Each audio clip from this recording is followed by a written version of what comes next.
আসসালামু আলাইকুম। আমি এখন রান্না করব খুবই মজার একটা জিনিস, সেটা হচ্ছে শিমের বিচি দিয়ে গরুর মাংস রান্না। এখন প্রচুর শিমের বিচি পাওয়া যাচ্ছে, এই সময়টাই বাজারে সাধারণত শিমের বিচি পাওয়া যায়। তো আমিও কতগুলা গরুর মাংস এখানে নিয়ে এসেছি, প্রায় 1.5 কেজির মতো। আর এখানে শিমের বিচি আছে।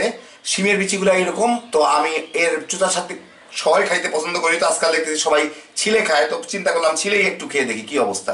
তো নিয়ে আমি এগুলাকে ছিলে নিছি, চোচা সহ কয়টা আছে থাক, অসুবিধা নাই। এগুলাকে ছিলে ধুয়ে নিয়েছি, এগুলো একটা সাইডে রেখে দিব। এখন এই মাংসের মধ্যে আমি মশলা দিব। এখানে হচ্ছে জিরার গুঁড়া 1.5 টেবিল চামচ, 1 টেবিল চামচ হলুদের গুঁড়া, 1 টেবিল চামচ মরিচের গুঁড়া।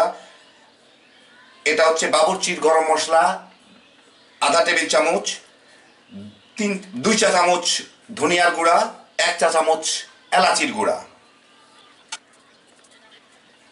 সাথে দিব হচ্ছে 5-6টা রসুন এরকম করে কাটা, দারচিনি, তেজপাতা 3-4 টুকরা দারচিনি, তেজপাতা 3টা, একটু আধা চামচ জায়ফল জয়ত্রী গুঁড়া, 4টা এলাচি, 2-3টা লবঙ্গ, প্রায় 1 কাপের মতো পেঁয়াজ মোটা মোটা করে কাটা, প্রায় 2 টেবিল চামচ রসুন বাটা, 1 টেবিল চামচের মতো আদা বাটা, স্বাদ মতো লবণ, আধা কাপের মতো তেল দিয়ে এখন এটাকে আমি মেখে নিব।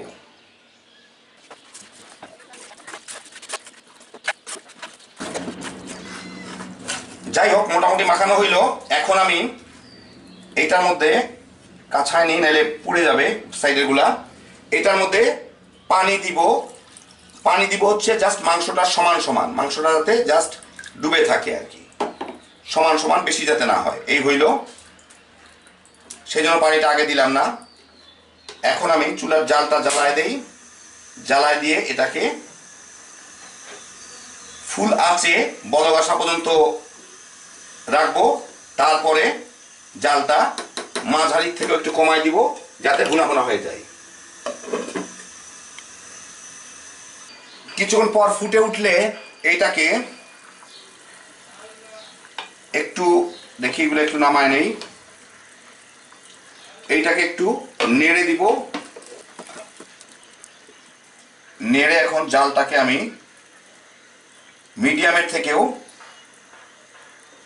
একটু নামায় দিব। তার আগে একটু লবণটা দেখে নিই, লবণটা একটু লাগবে, আর একটু লবণ দিয়ে দিব। দিয়ে একটু নাড়ায় মিশাই দিই।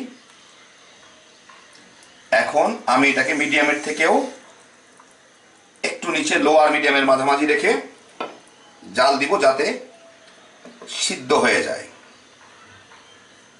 প্রায় 20-25 মিনিট পরে দেখেন পানিটাও কমে গেছে। আমি মাঝখানে বেশ কয়েকবার নেড়ে দিছিলাম যাতে তলায় লেগে না যায়। প্রায় শুকায় গেছে, মাংসটাও সিদ্ধ হয়ে যাওয়ার কথা। এর মধ্যে একটা টুকরা একটু টিপে দেখি, হ্যাঁ, মাংস সিদ্ধ হয়ে গেছে, এই যে একদম নরম হয়ে গেছে। এর মধ্যে আমি শিমের বিচিগুলাকে দিয়ে দিব। শিমের বিচি হইতে বেশি সময় লাগে না, সেই জন্য শেষের দিকে দিলাম। দিয়ে এটাকে একটু মাখায় দিব। মাখায় অল্প কিছুক্ষণ জাল দিলেই শিমের বিচিটা সিদ্ধ হলে বেশ একটা ভুনা ভুনা টাইপের জিনিস হয়ে যাবে। ভালো করে মিশাই দিই।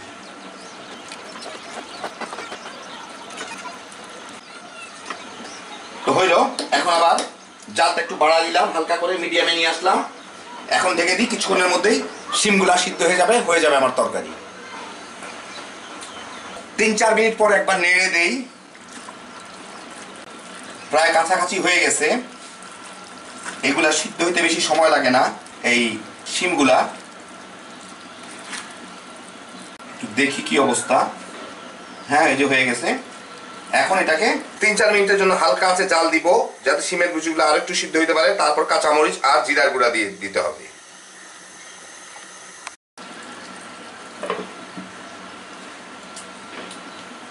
চার 5 মিনিট পরে আমি ঢাকনাটা উঠায় কটা মরিচ দিয়ে দিব। আমার অসাধারণ সৌন্দর্যকে আমি দেখানোর জন্য আমি একটু লাল মরিচও দিলাম, আর একটু মাতবুরি দেখানোর জন্য একটু জিরার গুঁড়া ছিটা দিব, ভাজা জিরার গুঁড়া দিয়ে এটাকে একটু নেড়ে দিই। 1 চা চামচের মতো জিরার গুঁড়া দিলাম। নেড়ে দিয়ে এটাকে আমি চুলাটার জালটা বন্ধ করে দিব। যা ইয়ে আছে যা গরম আছে তার মধ্যেই মরিচগুলার ফ্লেভারও চলে যাবে, প্লাস তেলগুলো উপরে চলে আসবে। তেল উপরে না আসলে আবার আমার দেখানোতে আবার একটু অসুবিধা হবে। খাইতে কোনো কিছু আসা যায় না তাতে, কিন্তু আমার মেইন কাজ হচ্ছে দেখানো। আর পান ঝোলটা কিন্তু অনেক টেনে যাবে, কারণ শিমের বিচি কিন্তু প্রচুর ঝোল টানে। এখন আমি চুলাটাকে অ্যাকচুয়ালি বন্ধই করে দিব, যে গরম আছে তার মধ্যেই হয়ে যাবে। মিনিট 5 পরে আপনাদের আমি বেড়ে দেখাচ্ছি। তাই যে দেখেন হয়ে গেল আমার শিমের বিচি দিয়ে গরুর মাংস ভুনা। আমার অসাধারণ গুণ দেখানোর জন্য আমি লাল মরিচগুলো আর উপরে আইনা দিছি, যাতে দেখতে আপনাদের ভালো লাগে আর কি। বুঝছেন না জিনিসটা? ব্যাপারটা বুঝতে হবে আর কি। তো যাই হোক, দেখেন কত জলদি হয়ে যায়। জলদি না, 45 মিনিটের মতো লাগলো, কিন্তু জিনিসটা সহজ। একবারে মাখায় উঠায় দিলেই হইলো, তারপরে শেষের দিকে শিমের বিচিগুলো দিয়ে দিলেই হয়। অত ভুনা টুনার দরকার নাই, কোনো কিছু নাই। অনেক মজার একটা জিনিস। শিমের বিচি অনেক ঝোল টেনে নেয়, প্রায় শুকায় গেছে, তেলগুলাই খালি বাকি আছে। হ্যাভি জোশের একটা রান্না এবং খুবই সোজা। এখন প্রচুর শিমের বিচি পাওয়া যায়, কয়েকদিন পর আর পাওয়া যাবে না এরকম। তো দেখেন, যারা পছন্দ করেন শিমের বিচি, একবার রান্না করে দেখতে পারেন। খালি বানাইবেন আর তামা করে খাবেন, সাংঘাতিক মজার একটা জিনিস। ব্যাচেলার যারা আছেন তারা এই ধরনের রেসিপি দেখেন। আপনাদের জন্য স্পেশাল রেসিপি আর কি থাকবে? গরুর মাংস খাবেন না তাই বলে খালি সারা জীবন ডিমই খাবেন? তাহলে কেমনে হয়? তো দেখেন কত সহজে বানিয়ে নিতে পারবেন। আল্লাহ আপনাদের সবাইকে ভালো রাখুন। ইনশাল্লাহ আবার দেখা হবে। আল্লাহ হাফিজ।